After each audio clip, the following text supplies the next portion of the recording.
ओम विश्वान्देव सवितर्देवतान् परासो यद्भद्रं तन्नयासो। ओम भद्रं कर्णेभिः शृणुयाम देवा भद्रं पश्येमाक्षभिर्यजत्रा स्थिरैरङ्गैस्तुष्टुवांसस्तनुर्भिः व्यसेमहि देवहितं यदायुः। वेद प्रेमियों सुधीर श्रोताओं, संपर्क हम सब ऋग्वेद के दशम मंडल के 173वें सूक्त की व्याख्या में प्रवेश करने जा रहे हैं। इस सूक्त में 6 मंत्र हैं। मंत्र दृष्टा से ध्रुवांगिरस देवता राजा। इस सूक्त के प्रथम मंत्र का शीर्षक है राजा से प्रजा का अनुरोध। अब संबंधित मंत्र का सर्वप्रथम सत्सर पाठ हो जाए।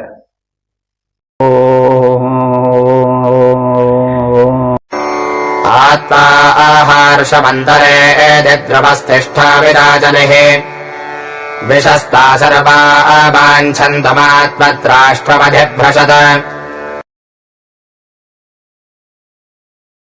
प्रथम मंत्र प्रजा के प्रतिनिधि के कथन स्वरूप प्रतीत होता है। निर्वाचित राजा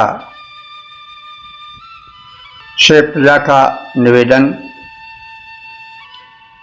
और प्रजा के प्रतिनिधि द्वारा राजा के उत्तरदायित्व बोध का कथन। त्वा आहर्षम, हे राजन, त्वा तुमको, आहर्षम हम सबने राष्ट्र का स्वामी बनाया है। अंतः यदि तुम हमारे अंदर के, हम सबके मंडल के मध्य के राजा हो। एज माने आओ। ध्रुव अविचाचाली तिष्ठ। ध्रुव माने स्थिर होकर के, अविचल होकर के, तिष्ठ माने अपने राज्य सिंहासन पर बैठो। सर्वाः विशाः त्वा वा वांछन्तु। सर्वाः विशाः माने सभी प्रजाएं, विष माने प्रजा होता है। इसके विषय में कई बार कहा जा चुका है। तालवीय शाह से जब तालवीय शाह का जब प्रयोग होता है तो विष का अर्थ प्रजा होता है। सर्वाः विशाः त्वा वांछन्तु, सभी प्रजाएं तुम्हारे प्रजापालकत्व के गुण से प्रसन्न हो जाएं।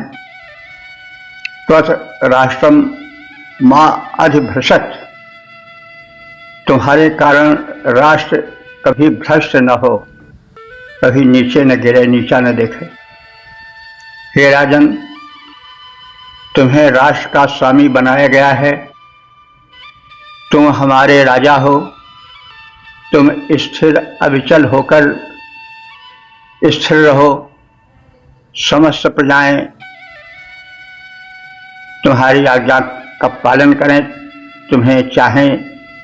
तुम्हारे प्रजापालन गुण के कारण, तुम्हारे कारण राष्ट्र भ्रष्ट न हो, बल्कि दिनों दिन समुन्नति करता जाए। हे राजन, तुमको यहाँ राष्ट्र का अधिपति गया बनाया। हे राजन, तुमको यहाँ राष्ट्र का अधिपति गया बनाया। दृढ़ अविचल बन रहो, समुन्नत बने राष्ट्र की काया। तुम हम सबके राजा, चाहे तुमको सकल प्रजाएं। तेरे कारण राष्ट्र कभी भी भ्रष्ट न होने पाए। तो इससे यह पता चलता है कि ऋग्वेद का युग प्रजातंत्र का युग था, क्योंकि कहा गया है कि त्वा आहर्षम, तुझे राष्ट्र का स्वामी बनाया गया है। यानी बना नहीं है वो, बल्कि उसको बनाया गया है। स्पष्ट रूप से निर्वाचन पद्धति की ओर संकेत है। ऋग्वेद एक साहित्य भी है। पश्य देवस्य काव्यम यो न मवाज न जीर्यति। ऋग्वेद में कहा गया है कि यह देव काव्य है। यह कभी न बुढ़ा होता है, न मरणावस्था को प्राप्त होता है, सदैव एक रूप में स्थिर रहता है। तो साहित्य समाज का दर्पण है, समाज उसमें प्रतिबिंबित होता है, ये हम सब जानते हैं। तो इस मंत्र में राजनीतिक स्थिति का प्रतिबिंब स्पष्ट दिखाई पड़ता है। ये ऐसा होता है, इस संदर्भ में हम राष्ट्रकवि वैशेषण की इन पंक्तियों को देख सकते हैं। उसमें प्रजा वन गमन करते हुए राम के आगे लेट जाती है, हमको रौंद करके जाओ, हमको रौंद करके जा सकते हो, ऐसे तुम नहीं जाने पाओगे, तुम हमारे चुने हुए राजा हो। तो इसमें गांधी युग का प्रतिबिंब दिखाई पड़ता है। यद्यपि ऐसा किसी राम कथा में जहाँ तक मुझे ज्ञान है नहीं है कि प्रजा ने कहा हो कि हमने तुमको राजा चुना है और हम तुमको जाने नहीं देंगे, हमको रौंद करके जाओ तो जा सकते हो। धरना देने वाली जो प्रथा है वह राष्ट्रकवि वैशेषण के साकेत महाकाव्य में झलकती है। तो ये इस संदर्भ में कहा जा रहा है कि काव्य जो है वो समाज का या राष्ट्र का प्रतिबिंब होता है। राजा हमने राम तुम्ही को है चुना, साकेत की पंक्तियां हैं। राजा हमने राम तुम्ही को है चुना, करो न तुम यो हाय लोकमत अनसुना, जाओ यदि जा सको रौंद हमको यहाँ, यों कह पथ में लेट गए बहुजन वहां। ओ 1073 देवता राजा शीर्षक राजा निर्द्वंद हो शासन करें। अब संबंधित मंत्र का सर्वप्रथम सस्वर पाठ हो जाए। ओ इहैवैधिमावच्चाष्टाः पर्वत इवाविजाजनिः, इंद्र इवेह ध्रुवस्तिष्ठेह राष्ट्रमुधारय। इस दूसरे मंत्र में यह कथित है कि राजा स्थिर होकर निश्चिंत होकर के शासन करे और प्रजा के मध्य सुव्यवस्था स्थापित करे। यह माने यहाँ इस राष्ट्र में ही एज माने स्थिर होकर टिके रहो, तुम्हारी स्थिति अक्षुण बनी रहे। माध्योत्साह, माँ माने मत, चौत्साह, चौत्साह माने च्युत होना, कभी कर्तव्य च्युत न हो अथवा कभी सिंहासन से च्युत न हो, स्थिर रहो। पर्वतः एव अविचाचली, तुम पर्वत के समान अटल बने रहो, सिंहासन से कभी च्युत न होने पाओ। इंद्र एव ध्रुवः तिष्ठ, देवराज इंद्र के समान यहाँ स्थिर होकर टिके रहो। यह राष्ट्रम धारे, इस राष्ट्र के शासन भार को तुम धारण करो। हे राजन, इस राष्ट्र में अविचल होकर रहो, कभी पदच्युत न होना, पर्वत के समान अडिग रहना। जैसे स्वर्ग में इंद्र रहते हैं वैसे ही इस राष्ट्र का भार स्थिर होकर धारण करो। हे राजन, इस राष्ट्र में सदा अविचल बने रहो। हे राजन, इस राष्ट्र में सदा अविचल बने रहो, च्युत मत होना, पर्वत के समान दृढ़ घने रहो। स्वर्गलोक में निर्भय शासन करते सुरपति जैसे, राष्ट्र भूमि का शासन तुम भी करते जाओ वैसे। ओम 10:173 देवता राजा शीर्षक इंद्रादि देवों से निवेदन। अब संबंधित मंत्र का सर्वप्रथम सस्वर पाठ हो जाए। इममिन्द्रो अदेधर ध्रुवं ध्रुवेण हविषा तस्मै सोमो अधिब्रवत्तस्मा ब्रह्मणस्पतेः। इस तीसरे मंत्र में कथित है कि अभिषिक्त राजा को इंद्रादि दिव्य शक्तियां उसके सिंहासन पर स्थिर रखें, कभी वो डगमगाए नहीं। ये आशीर्वादात्मक वचन प्रतीत होते हैं। उस समय पुरोहित का बड़ा महत्व था। पुरोहित एक तपस्वी, विद्वान, मेधायुक्त ब्राह्मण या कोई भी विद्वान व्यक्ति हो सकता था। जैसे आजकल चीफ सेक्रेटरी होते हैं, मुख्य सलाहकार प्रधानमंत्री आज के होते हैं, वैसे उस समय पुरोहित होता था। पुरोहित का अर्थ होता है जो हित में आगे रहे, पुरः हिते। तो कुछ उसी के वचन प्रतीत होते हैं। वह पुरोहित राजा की ओर से देवताओं से प्रार्थना करता है, इंद्र इमं ध्रुवेण हविषा ध्रुवम अधीरथ। इंद्र इसे यानी इस राजा को अक्षय हवि पाकर अचल करे, यानी यह राजा यज्ञ करता रहे और यज्ञ भाग हविष्यान्न आदि को पा करके इंद्र इसको अपने सिंहासन पर अविचल बनाए रखें, डगमगाए नहीं। यह सोमः तस्मै अधिब्रवत, सोम उसका अपना ही हो जाए। तस्मै ब्रह्मणस्पति, उसे जो ब्रह्मणस्पति देव हैं वे अपना ही समझें। इंद्र इस अभिषिक्त राजा को अक्षय हव्य द्रव्य पाकर स्थिर करें। सोम उसे आत्मीय माने, ब्रह्मणस्पति देव भी इस राजा को आत्मीय समझें और समस्त प्रमुख देवगण राजा से अपने जैसा लगाव रखें और राजा का सर्वभावेन कल्याण हो। इस अभिषिक्त भूप को स्थिर इंद्र करें, हवि पाकर सोम और ब्रह्मणस्पति इसको अपना माने आकर।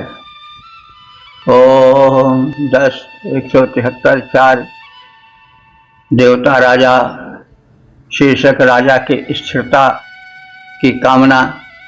अब संबंधित मंत्र का सर्वप्रथम सस्वर पाठ हो जाए। ध्रुवाद्योर्ध्रुवा पृथिवी ध्रुवासः पर्वता इमे ध्रुवम् विश्वमिदम् जगद्ध्रुवो राजा अभिशामजम्। इस चौथे मंत्र में राजा के अपने पद पर अस्थायित्व की कामना की गई है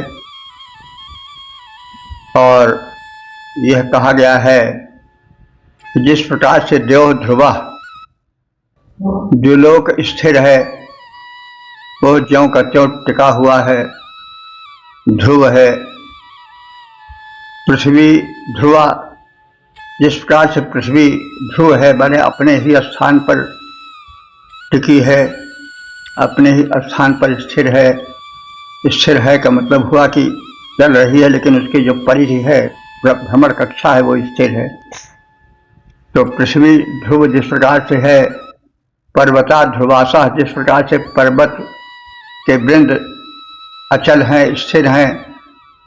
इदम विश्वम जगत ध्रुवम, जिस प्रकार से संपूर्ण जगत अपनी व्यवस्था में ध्रुव है, स्थिर है, टिका हुआ है। अयम विषम राजा ध्रुव, यह विषाम राजा माने प्रजाओं का अधिप राजा भी ध्रुव रहे, यानी स्थिर रहे, टिका रहे, डगमगाए नहीं अथवा अपने पद से कभी च्युत न हो। तो जिस प्रकार आकाश, भूमि, संपूर्ण पर्वत और समस्त विश्व स्थिर हैं, टिके हैं, अपने स्थान से कभी विचलित नहीं होते हैं, उसी प्रकार यह प्रजाधिप राजा भी स्थिर बना रहे, इसका सिंहासन कभी डगमगाए नहीं। धरा गगन गिर सकल विश्वमंडल स्थिर हैं, जैसे धरा गगन गिर सकल विश्वमंडल स्थिर हैं जैसे प्रजापाल यह राजा भी सुस्थिर हो जाए वैसे। ओम 10 173 5 देवता राजा शीर्षक स्थिरता हित प्रार्थना। अब संबंधित मंत्र का सर्वप्रथम सत्तर पाठ हो जाए। ध्रुवन्ते राजा वरुणो ध्रुवन्ते वो बृहस्पतेः ध्रुवन्त इन्द्रश्चाग्निश्च राष्ट्रम् धारयताम् ध्रुवम्। इस पांचवें मंत्र में विविध शक्तियों की आराधना द्वारा अनुरोध द्वारा यह प्रार्थना की गई है कि यह राजा स्थिर रहे, इसका सिंहासन कभी डगमगाए नहीं, यह सुस्थिरता को प्राप्त करे। हे राजन, तुम स्थिर बने रहो। और हे वरुण देव, राष्ट्र धारयता ध्रुवम, इस राष्ट्र को तुम अस्थायित्व प्रदान करो। बृहस्पति इंद्र अग्नि च, बृहस्पति इंद्र और अग्नि राष्ट्रम धारयतम, इस राष्ट्र को और इस राष्ट्राध्यक्ष को धारण करें, उसे स्थिरता प्रदान करें, सुरक्षा प्रदान करें। तो हे राजन, तुम्हारे राष्ट्र को वरुण अस्थायित्व प्रदान करें। दिव्य गुणों से परिपूरित बृहस्पति देव, देवराज इंद्र और अग्निदेव तुम्हें राष्ट्र पर स्थिर रखें। तुम्हारा राष्ट्र पर जो प्रभुत्व है वो सुरक्षित रहे और तुम्हारा राष्ट्र स्थिर रहे, कभी डगमगाए या संकटग्रस्त न हो, ऐसी सभी देवों से कामना है। हे राजन, स्थिर राज्य तुम्हारा रहे वरुण बलवान। हे राजन, स्थिर राज्य तुम्हारा करें वरुण बलवान, करें बृहस्पति इंद्र अग्नि भी अस्थायित्व प्रदान। तो हे राजन, स्थिर राज्य तुम्हारा करें वरुण बलवान, करें बृहस्पति इंद्र अग्नि भी अस्थायित्व प्रदान। ओम 10 173 6 देवता राजा शीर्षक प्रजा राजा को कर देती रहे।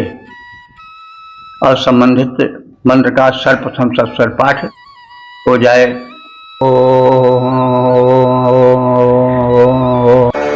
अभिवर्तेन हविषा जैनेन्द्रो अभिवाभृते तेनास्मान् ब्रह्मणस्पतेभिराष्ट्राय वर्तय। इस प्रथम मंत्र में राष्ट्रहित चिंतन विषयक कथन है। ब्रह्मणस्पति देव से प्रार्थना की गई है कि वे हविर द्रव्यादि यज्ञ साधनों के साथ इंद्रादि देवों के सहयोग से इस शासन में, इस नृपति के भूमंडल पर शांति और व्यवस्था स्थिर रखने में सहायक हो।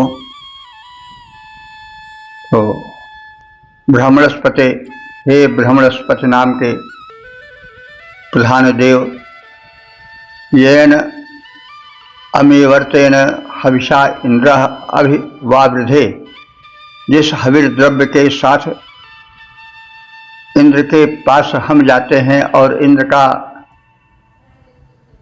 प्रेम पाते हैं, कृपा पाते हैं, उनके कृपा पात्र बन जाते हैं, तो तेन उसी हव्य द्रव्यार्पण के द्वारा, उसी याज्ञिक व्यवस्था के द्वारा आसमान राष्ट्राय अभिवर्तय, हमारे इस राष्ट्र की रक्षा करो, नृपति को प्रोत्साहित करो, प्रजामंडल को प्रोत्साहित करो कि वे संगठित होकर के राष्ट्र रक्षण में अपने को समर्पित करें। हे ब्रह्मणस्पति देव, हविर द्रव्यादि जिन यज्ञ साधनों के साथ हम इंद्र के पास जाते हैं, उनके कृपा पात्र बनकर आते हैं, उन्हीं यज्ञ साधनों से हमको राष्ट्र हित के लिए प्रोत्साहित करो। हम यज्ञ करें, राष्ट्र का हित हो, राजा का हित हो, प्रजा का हित हो। हे ब्रह्मस्पति, जिन यज्ञ साधनों सहित इंद्र के ढिग हम जाते, हे ब्रह्मस्पति, जिन यज्ञ साधनों सहित इंद्र के ढिग हम जाते, उन्हें चढ़ाते हविर द्रव्य हैं, उनकी कृपा दृष्टि हम पाते। उन्हीं यज्ञ साधनों सहित हम भाव समर्पित लाएं। करो हमें उत्साहित वैसे राष्ट्र हेतु लग जाएं। करो हमें उत्साहित वैसे राष्ट्र हेतु लग जाएं। ओम 10-174 देवता राजा शीर्षक शत्रु सेनाएं पराजित हों। अब संबंधित मंत्र का सर्वप्रथम सस्वर पाठ हो जाए। अभिवृत्य सपत्नानभिजानो अरादयः अभिवृतन्यन्दन् दष्टाभिजान इरस्यते। इस दूसरे मंत्र में राजा को उसका कर्तव्य बोध कराया गया है। राजा का, राष्ट्राध्यक्ष का प्रथम कर्तव्य होता है कि देश में शांति बनी रहे, बाह्य आक्रमण न हो, भीतर उपद्रव न हो। यह प्रथम कर्तव्य, अनिवार्य कर्तव्य राज्य का या राजा का होता है। तो उसी से संबंधित तथ्य कहा जा रहा है। हे राजन, सपत्नीन अभिवृत्त, शत्रुओं को चारों ओर से अभिवृत्त करके, घेर करके नष्ट कर दो। न या रातया, जो हमारे विरुद्ध लड़ने वाली विनाशक शत्रु सेनाएं हैं, अभितिष्ठ, उनको टिक करके परास्त करो। प्रतन्यतम अभि, युद्धेशकों को परास्त करो, जो सदैव कमर कसे रहते हैं लड़ाई पर, उन लोगों को परास्त करो। सिर न ऊंचे उठाने पावे। यह न हृष्यति, यह न दृश्यति, जो हमसे द्वेष करता है। यह न द्वेष्यति, जो हमसे द्वेष करता है, उसको तुम नष्ट कर दो। हे राजन, हमारी विरोधी शत्रु सेनाओं को, जो हमसे युद्ध करने को कटिबद्ध रहती हैं, उनको हमसे दूर करो, उन्हें विनष्ट करो, उन्हें चारों ओर से घेर कर परास्त कर मार डालो। हे राजन, अरे सेनाएं जो द्वेषी, जो अस्पर्धावान, हे राजन, अरे सेनाएं जो द्वेषी, जो अस्पर्धावान, उन्हें घेर कर शीघ्र हराओ। रहे न नाम निशान।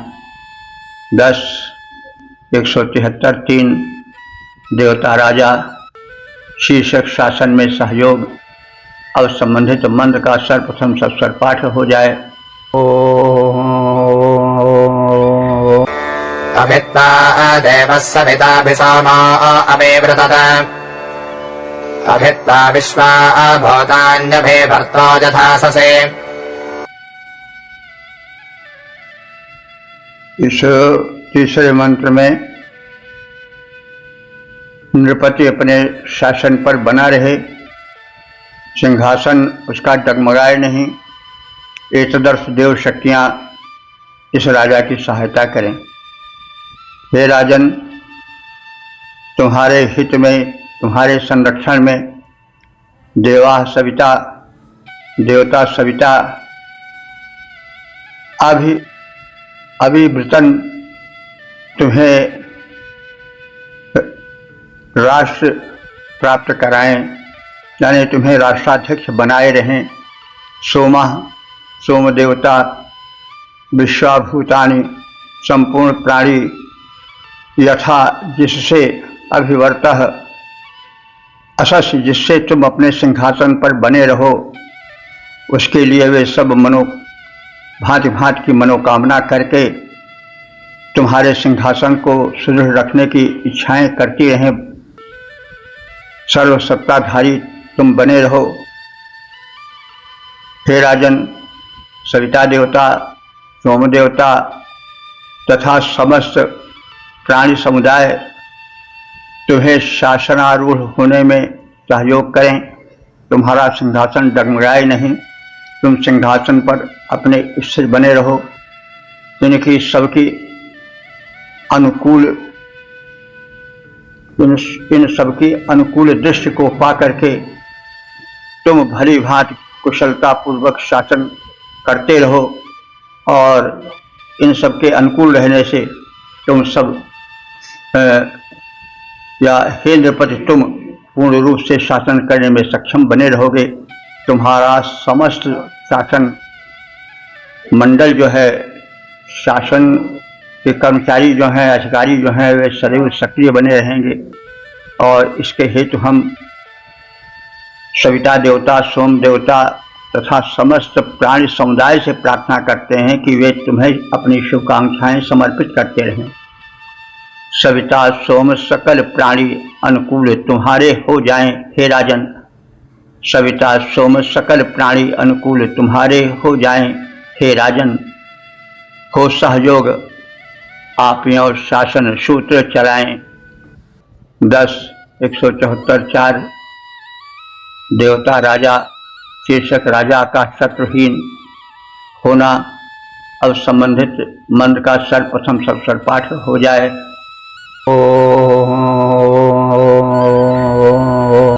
येनेन्द्रो हविषा कृत्य भवद्यं यत्तमः इदं तदकृदेवा असपत्नः किला भवम्। इस चौथे मंत्र में राजा की उक्ति की प्रतीति होती है। पिछले मंत्रों में प्रधान सलाहकार या चीफ सेक्रेटरी या पुरोहित जो कुछ कह लें, उन्होंने राजा को कुछ अपनी सम्मति दी थी और याज्ञिक जीवन बिताने का, प्रजा पालन करने का, कर्तव्य निर्वाह का एक निर्देश दिया था, प्रस्ताव रखा था। तो राजा उसे स्वीकार कर तद विषयक अपनी भावना को अभिव्यक्ति दे रहा है। देवा, हे देवताओं अथवा हे विद्वानों। देव का अर्थ विद्वान भी होता है।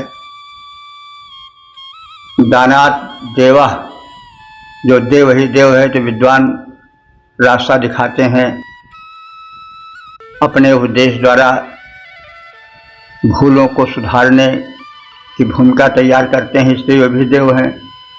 और जो सूर्य, चंद्र, पृथ्वी, वायु, जल आदि हैं, ये भी जीवन देते हैं। तो इसलिए देने के कारण ये देव हैं। तो राजा देवगणों को अथवा विद्वत गणों को, जो उसे एक प्रेमपूर्ण प्रस्ताव रूप में निवेदन कर रहे थे कि ऐसा करो, ऐसा करो, ऐसा करो, याज्ञ की जीवन बिताओ, शासन कर्म को एक यज्ञ मान लो और उसको सकुशल संपादित करो। तो उस विषय पर स्वीकृति दे रहा है राजा कि हे देवगण, जिस हविर द्रव्य द्वारा इंद्र कार्य करने में समर्थ हुए हैं, यानी देवताओं की शक्ति क्या है? हव्य। हव्य द्रव्य से ही देव शक्तिशाली बनते हैं, कहने की आवश्यकता नहीं। देव शक्तियाँ जो हविर द्रव्य प्रदान किया जाता है वह उन्हें शक्ति प्रदायक होता है। तो अब जो कुछ चढ़ावा है, आप उसको, जैसे इंद्रादि देव हैं या वायु देव हैं, जब हविर दान किया जाता है, आहुतियाँ चढ़ाई जाती हैं, तो वातावरण का प्रदूषण दूर होता है, उनमें शक्ति आती है। अथवा जब लोग समर्पण करते हैं कर आदि देते हैं तो वो भी एक हव्य ही समझिए, उससे शासन पुष्ट होता है। अगर लोग टैक्स वाली आहुति न प्रदान करें तो शासन यज्ञ में विघ्न आएगा ही। तो वो भी आहुति ही है। कर देना, सहयोग देना, सहायता देना, सहमति देना, विचार विनिमय, ये सब जो है वो हव्य के अंतर्गत आ जाता है। तो जिस हव्य द्रव्य से इंद्र शक्तिशाली बने हैं, सक्षम बने हैं, समर्थ बने हैं और द्युम्नि धनवान बने हैं, उत्तम बने हैं, तो इदं तद हविम, उस हवि को हम अर्पित कर रहे हैं, यानी याज्ञिक क्रिया संपन्न कर रहे हैं, जिससे कि राष्ट्र समृद्ध हो। हमारे द्वारा जो प्रदान है वह आहुति है। तो आहुतियां प्रदान हैं। राजा यदि प्रजा को सुरक्षा देता है, समृद्धि देता है, तो वह उसकी आहुति है। उस शासन यज्ञ में उसका समर्पण है। तो आहुतियां केवल तिल तंडुल से ही नहीं होती हैं, भिन्न भिन्न भावों से होती है। बलिदान करना, प्राणों को आहुति बना देना, तो ये हम सब शब्द सुन चुके हैं, परिचित हो चुके हैं कि उन्होंने अपने कुर्बानी की, प्राणों को आहुति बना दी। और वह जीवन यज्ञ या कोई शुभ कार्य या कोई युद्ध यज्ञ हुआ या स्वतंत्रता के लिए संग्राम हुआ, जो कुछ हुआ उसमें आहुति बनाना पड़ता है अपने को। जैसे आहुति अपने को जला डालती है दूसरों के हित के लिए, पुष्ट के लिए, वैसे ही जीवन जब प्रदान किया जाता है परहित में, लोकहित में, तो वह आहुति बन जाता है। तो यहाँ पर राजा कह रहा है कि जिस हवि द्रव्य द्वारा इंद्र समृद्ध हुए थे, शक्ति संपन्न हुए थे, वही हवि मैं अर्पित कर रहा हूँ, यानी मैं भी हविष्य प्रदान कर रहा हूँ। हे देवगण, हे विद्वानों, वह जान लो मेरा जीवन अयाज्ञिक नहीं है, याज्ञिक है, यज्ञपूर्ण है। और इसके कारण हम भी श्रेष्ठ हो रहे हैं। और असपत्न, हम इस प्रबल याज्ञिक भावना से असपत्न माने शत्रु विहीन हो रहे हैं। क्योंकि जब तक व्यक्ति अपने को आहुति नहीं बना लेता, कोई भी क्षेत्र हो, तब तक सफलता नहीं प्राप्त होती। जब व्यक्ति अपने को अर्पित कर देता है, जीवन को एक हव्य द्रव्य बना लेता है, तभी देव शक्तियां प्रसन्न होती हैं, तभी कार्य सिद्ध होती है। यही जीवन यज्ञ है। तो और इसका परिणाम क्या होता है? फिर असपत्न माने सपत्न कहते हैं शत्रु को, फिर असपत्न जीवन हो जाता है, जीवन शत्रु रहित हो जाता है। तो नृपति कह रहा है कि मैंने इंद्र को प्रसन्न किया, आहुति आज चढ़ाई, जो निर्दिष्ट पथ हैं यज्ञ के, उनका जो है परिपालन किया और उनसे मुझमें शक्ति आई, और अब मैं शक्तिशाली बन गया हूँ और मैंने अपने जीवन को एक हव्य बना लिया है, और अब मैं शत्रु रहित, असपत्न हो गया हूँ, शत्रु रहित हो गया हूँ। हे देवगण, हे विद्वद्गण, जिस हविर द्रव्य से इंद्र कार्यक्षम, धनवान और श्रेष्ठ हुए हैं, उसको मैंने तैयार किया है, अर्थात उसी प्रकार से मैंने भी अपने जीवन को हव्य बनाया है। और जो देव आदि हैं उनको प्रसन्न किया है, दैवी शक्तियों को अपने अधीन किया है। और जब दैवी शक्तियाँ हो जाती हैं तो कार्य सब सिद्ध होने ही लगते हैं, क्योंकि बिना शक्ति को कोई कार्य होता नहीं। और शक्ति के स्रोत कौन हो? देव। इसी के द्वारा मैं भी शत्रुहीन हो गया हूँ। अपने जीवन को मैंने यज्ञ बना लिया है, कर्तव्य पालन में मैं निरत हो गया हूँ, और कर्तव्य पालन रूपी आहुति और यज्ञ से मैं इतना शक्तिशाली बन गया हूँ कि अब मैं असपत्न हो गया हूँ, मेरा कोई शत्रु रह ही नहीं गया है। इंद्र हुआ जिस हवि से सक्रिय, धनी, श्रेष्ठ, बलवान, उसी से हुआ शत्रुहीन मैं, देव इसे ले जान। ओम 10-174 5 देवता राजा शीर्षक राजा का कथन। अब संबंधित मंत्र का सर्वप्रथम तत्पर पाठ हो जाए। असपत्नः सपत्नःभिराष्ट्राभिशासहिः यथा हमेषाम् भवतानाम् विराजा निजनस्य च।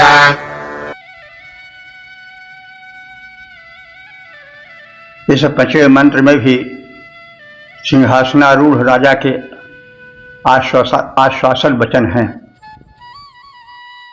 उसने यानी राजा ने कहा कि अब मैं इस शासन यज्ञ को कर रहा हूँ, एक सीमा तक कर चुका हूँ, मैं शत्रु बाधा विहीन हो गया हूँ। तो इसी संदर्भ में आगे कहा जा रहा है कि सपत्नहा, सपत्न कहते हैं शत्रु को, ह माने हरण करने वाला या मारने वाला। अब मैं राष्ट्र यज्ञ करके कर्तव्य पालन से और राष्ट्र प्रबंधन से पूर्ण रूप से शत्रुहीन हो गया हूँ, शत्रुहंता हो गया हूँ। और शत्रुहंता होकर मैं असपत्न हो गया हूँ, शत्रुहीन हो गया हूँ। अभी राष्ट्र अब मैंने अपने वश में कर लिया है। विशास सही विशेष रूप से शत्रुओं को परास्त करने में मैं सफल हो गया हूँ। यथा अहम, जिससे मैं भूतानाम प्राणियों का, जनस्य प्रजाजनों का वीरजानी अधिपति हो गया हूँ। मैंने अपने प्रजावर्ग के हृदय पर अधिकार जमा लिया है। मैंने अपने समस्त कर्तव्यों का पालन किया है। अब शत्रु नहीं रह गए हैं और प्रजा मेरे अधीन हो गई है, प्रजा मेरी भक्त हो गई है। मैंने अपने कर्तव्य को और कर्तव्य बोध को समझ करके एक और तद्वत आचरण करके एक सफल नृपति का जीवन यापन या जीवन प्राप्त कर लिया है। शत्रुओं को नष्ट करके मैं राजा अब शत्रुहीन हो गया हूँ।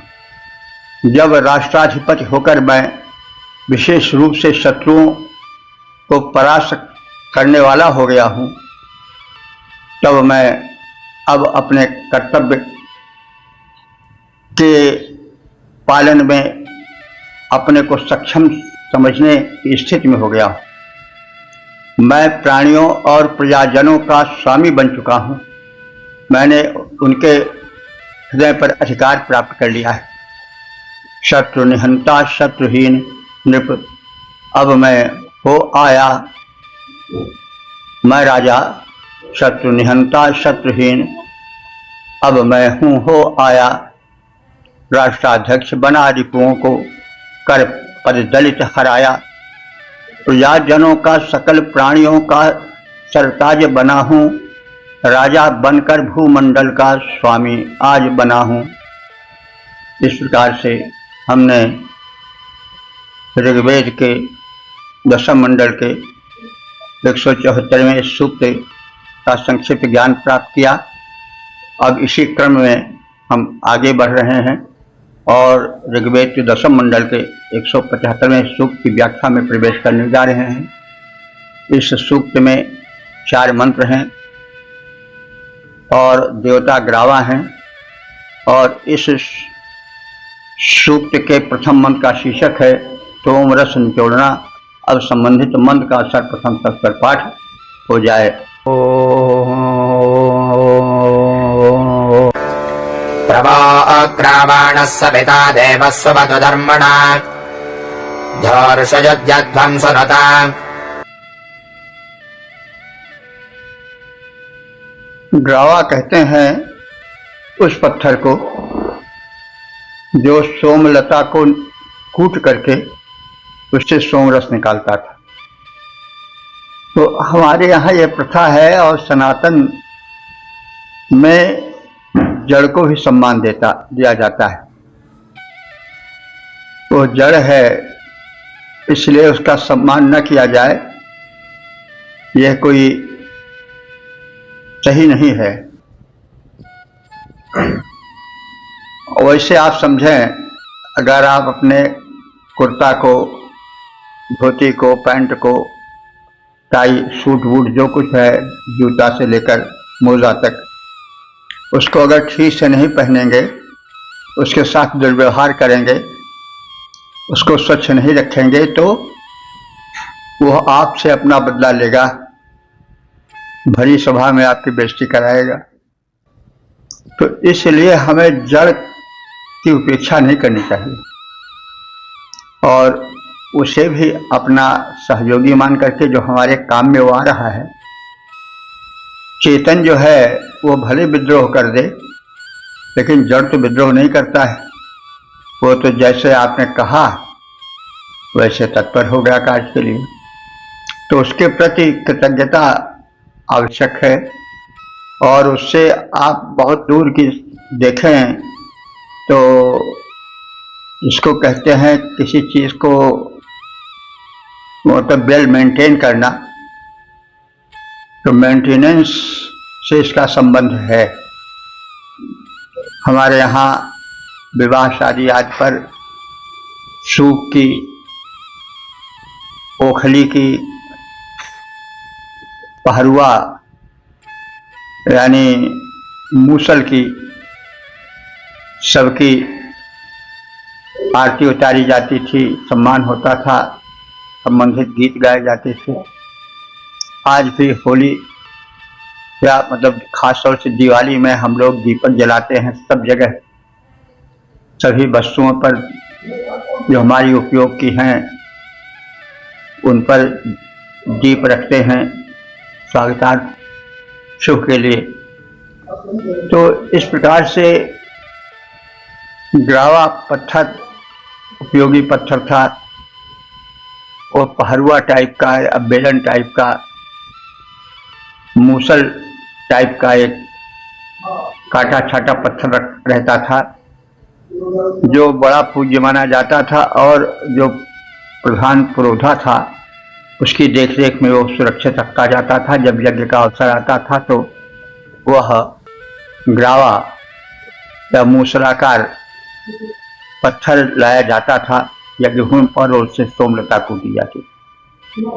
तो ग्रावा को संबोधित करते हुए कहा जा रहा है कि ग्रावाणा, हे सोमरस निचोड़ने वाले पत्थरों, वह सविता देवा स्वधर्मणा प्रसवतु, तुम्हें सविता देवता अपने सामर्थ्य से सोम निचोड़ने के हेतु प्रेरित करें, तुम्हें शक्ति भरें।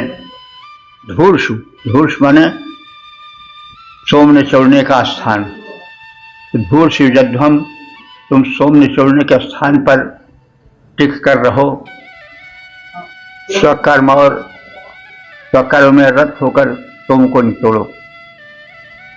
धूर्ष युजध्वम सुनुत,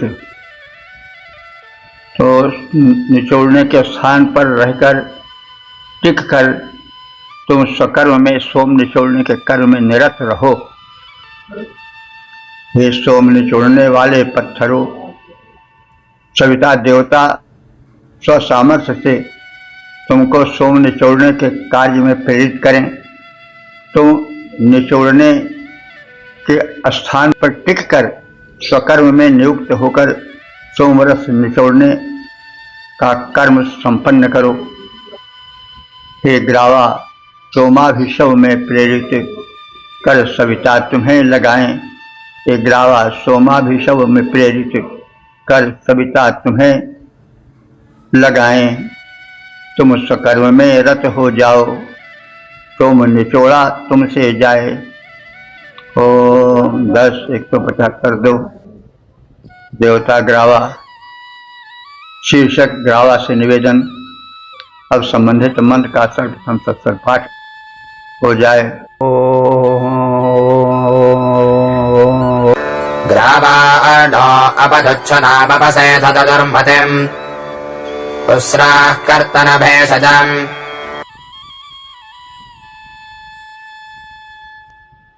इस दूसरे मंत्र में ग्रावा से निवेदन किया जा रहा है कि वह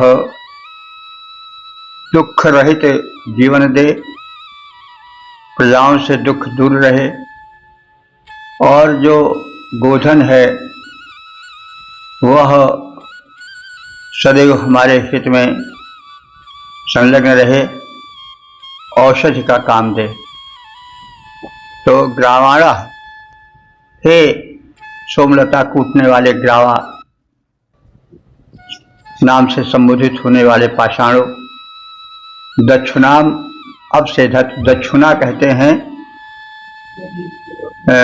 दुख कारिणी परिस्थितियों को या प्रजाओं को। तो दक्षुणाम जो दुख कारिणी प्रजाएं हैं या प्रसंग हैं, उनसे हमको अब सेधत माने दूर रखो।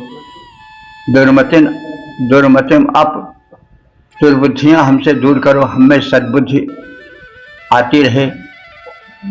भेषजम उत्साह, जो उस्र कहते हैं गायों को, गायें हमारे लिए भेषज बन जाएं। तो गायें अपने आप में भेषज हैं, क्योंकि उनके शरीर से जो वायु स्पर्श होकर निकलती है वो एक दवा बन जाती है।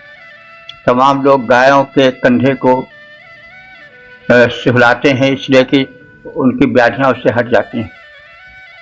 और कहा जाता है कि वे प्रचुर मात्रा में ऑक्सीजन देती हैं। और गायें इस रूप में हितकर हैं और वे दुग्ध देती हैं।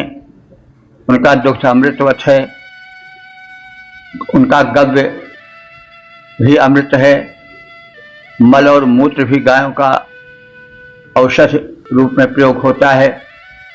तो गायें सर्वभावेन कल्याणकर होती हैं और वे औषध का कार्य करती हैं। उनका गव्य, उनका स्पर्श और उनका घर में रहना एक रोगहारी उपक्रम है। तो हे पाषाणों, दुखदायिनी प्रजा को हमसे दूर करो, दुर्बुद्धि को दूर करो, गायों को हमारे लिए औषध रूप में बनाओ। हे पाषाणों, दुख प्रदायिनी प्रजा को दूर भगाओ, दूर करो दुर्बुद्धि, गाय को औषध रूप बनाओ। ओ 10 175 3 देवता ग्रावा शीर्षक सोमरस में मिश्रण। अब संबंधित मंत्र का सर्वप्रथम सत्तर पाठ हो जाए।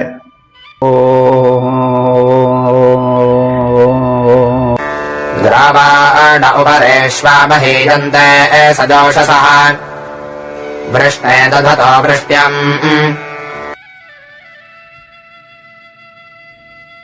इस तीसरे मंत्र में सोम कूटने के पत्थर ग्रावा का कथन है, उसकी शोभा और सोम कूटते समय उससे जो छटा निकलती है उसकी ओर संकेत है। साथ साथ सोम रस निचुड़ जाने पर उसे मध मिलाकर उसे परिष्कृत करने का कथन है। सजोषा माने जोश के सहित, माने उत्साह के सहित, प्रेम पूर्वक मिलकर उपरेश महीयन्ते, ऊपर के पत्थर के चारों ओर अन्य पत्थर रहते हैं। अब ये उस समय के सोम लता को कूटने के दृश्य का कथन है।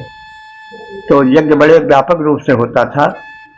सोम यज्ञ में सोम लता का और सोम रस का विशेष स्थान होता था।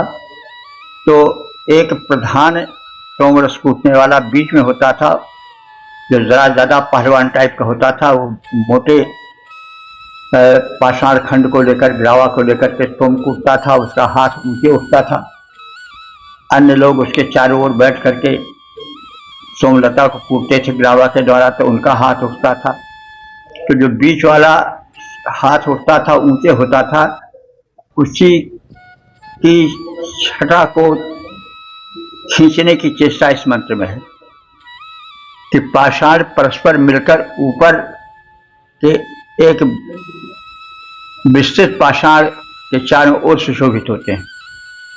यानी एक बीच में पाषाण है, वो ग्रावा है और वो विशेष उन्नत है, विशेष शक्तिशाली है, और एक विशिष्ट व्यक्ति उसको उठाकर कूट रहा है, वो ज़्यादा ऊपर उठ रहा है, और उसके चारों ओर छोटे छोटे ग्रावा पत्थर लेकर सोमलता कूटने वाले लोग हैं। तो उस समय कैसी छटा होती है उसी का वर्णन है। तो सजोत्साह प्रेम पूर्वक परस्पर उत्साह सहित मिलकर सोमलता को कूटने वाले पत्थरों में जो ऊपरेशु सबसे ऊपर वाला पत्थर होता है वो महीते बहुत महिमान्वित होता है, सबसे ऊंचे उठा होता है और सुशोभित होता है। विष्णु इस वर्षक कामनाओं के पूरक सोमरस में हे अस्तुतिकर्ताओं, हे यज्ञ कर्म को पूरित करने वाले कारक रूप जनों मनुष्यों, अब तुम सोम रस में मधु का मिश्रण करो। विष्णु इस विष्णु बने रस वर्षक या शक्तिशाली सोम रस में विष्णायम मधु मधुर मधु का बलवर्धक मधु का विष्णु कहते हैं बल को। तो विष्णु इस बलवान पत्थर से कूटे गए सोमरस में जो रस रूप में निकल आया है, जो स्वयं एक वृष या विष्णु रूप में है, बलवान रूप में है, उसमें अब बलवर्धक मधु को मिलाया जाए और पाषाण परस्पर मिलकर ऊपर के एक विस्तृत पाषाण के चारों ओर सुशोभित होते हैं।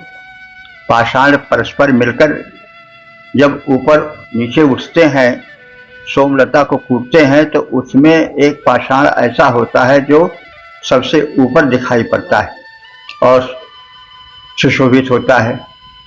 रस वर्षक सोमरस में बलवर्धक मधु को मिलाया जाए और इस प्रकार से उसको सुमधुर और सुपरिष्कृत बनाया जाए। पाषाण मिले ऊपर के विस्तृत पाषाणों की छवि और बढ़ाते हैं। रस वर्षक सोम में बलवर्धक मधु को वे मधु से वे मेल कराते हैं। 175 4 देवता ग्रावा शीर्षक सोम निचोड़ने है प्रेरणा। अब संबंधित मंत्र का सर्वप्रथम सत्तर पाठ हो जाए।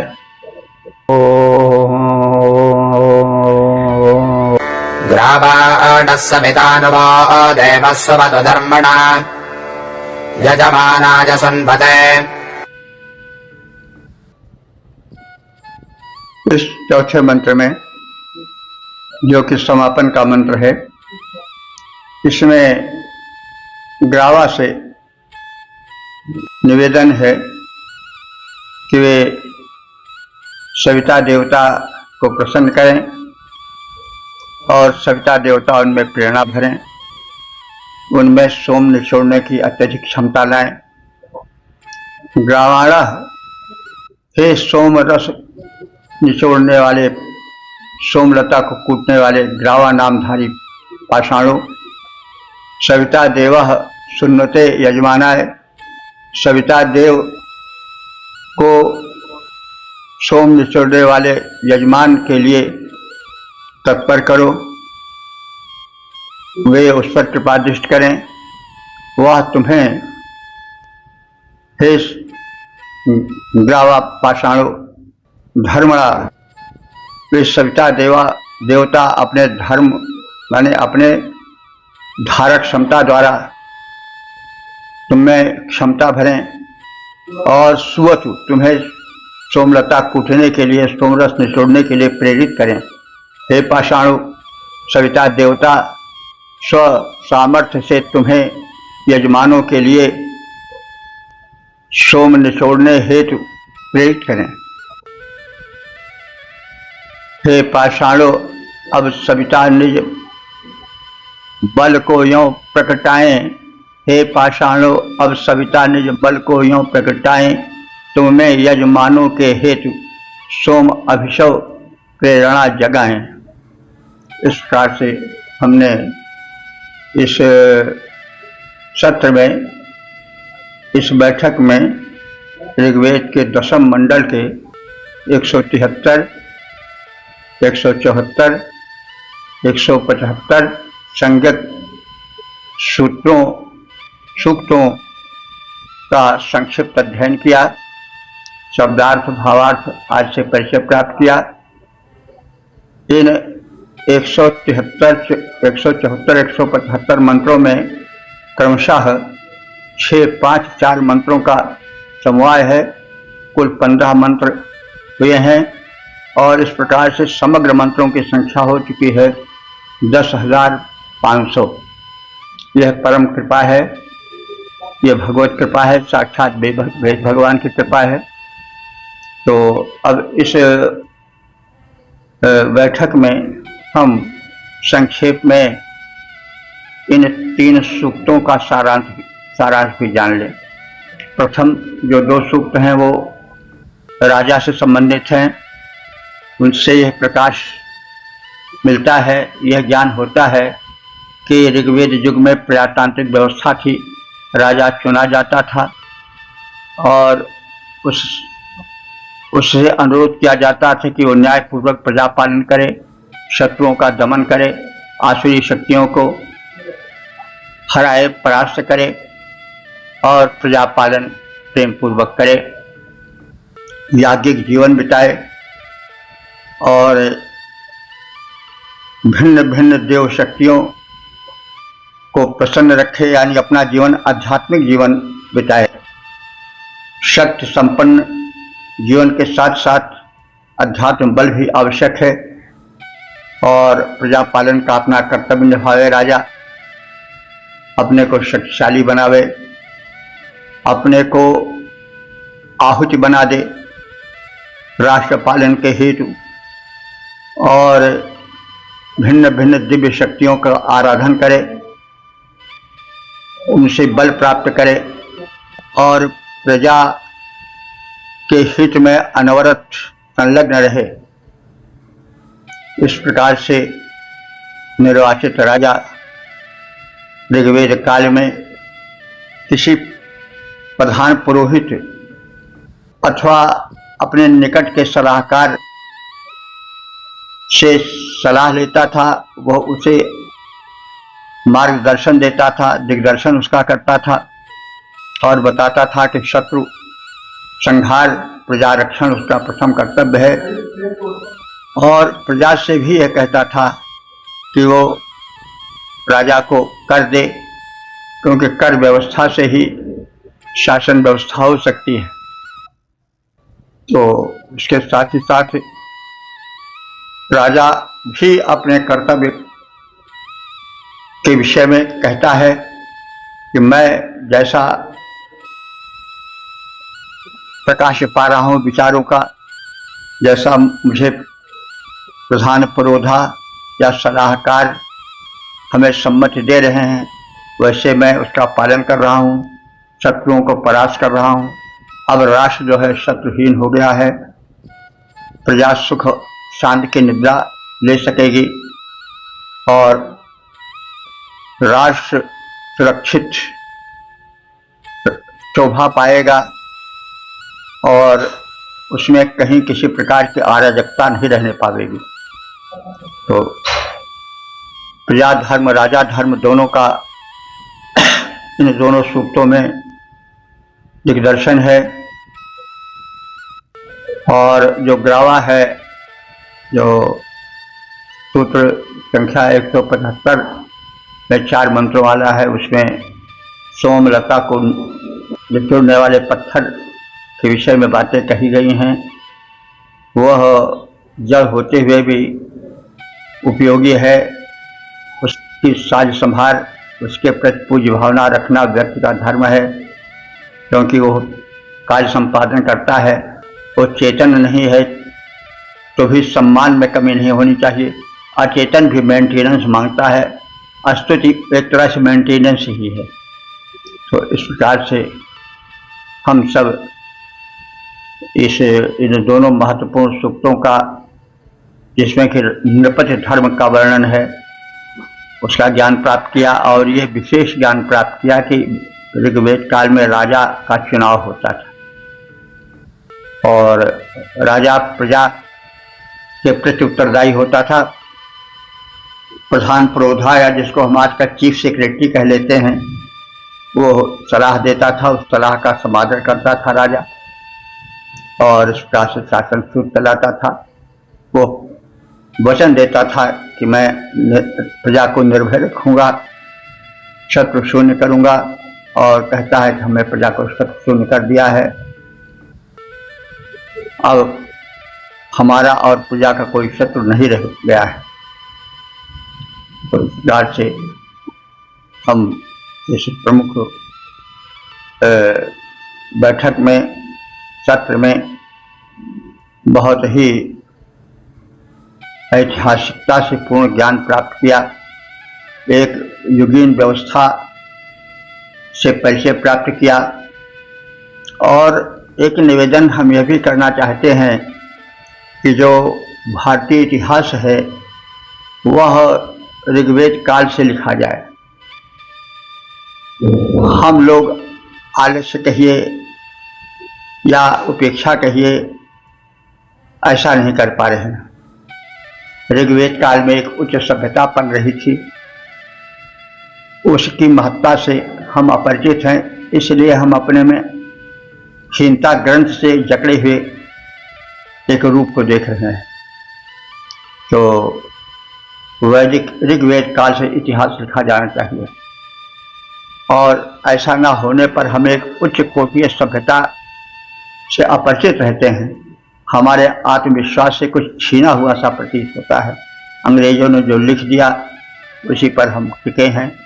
तमाम ऐसे राज्य हैं जो महत्वपूर्ण थे, उनको दबा दिया गया। जो राष्ट्र भक्ति से भरे थे, जो भारतीय गौरव के प्रतीक थे, उन स्थानों को, जैसे दक्षिण के राज्य कुछ हैं, जो विजयनगर था बड़ा ही प्रभुता संपन्न राज्य था, उसके विषय में विशेष प्रकाश नहीं डाला अंग्रेजों ने। तो अब हमें इतिहास के उन पन्नों में कुछ वे पन्ने भी जोड़ने होंगे जो कि हमारे गौरवपूर्ण इतिहास के साक्षी बनकर उभरें।